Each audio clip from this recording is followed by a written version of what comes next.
भट्टांचं तसं बघायला गेलं तर त्यांचं मूळ गाव हे पैठणच आहे. महाराष्ट्रातलं पैठण जे आहे बर तेच त्यांचं मूळ गाव.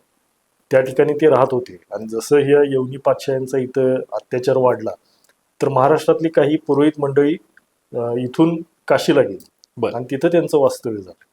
मग गागा भट्ट सुद्धा आपल्या म्हणजे पूर्वज त्यांच्या काळातले जे होते ते 16व्या शतकामध्ये तिकडे गेलेले आपल्याला दिसतात. मूळचे महाराष्ट्राचेच होते ते. होय.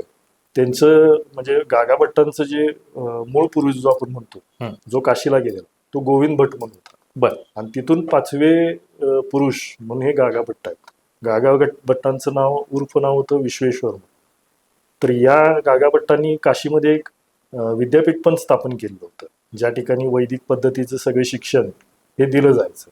आणि शिवाजी महाराजांचा आणि गागा भट्टांचा संबंध फक्त राज्याभिषेकाच्या वेळीच आलाय असं नाहीये. तर गागा भट्ट पैठणच्याच असल्यामुळं त्यांचे एक गुरुबंधू त्यांचं नाव आहे अनंतदेव भट्ट. बर तर ते सुद्धा पैठणचेच होते.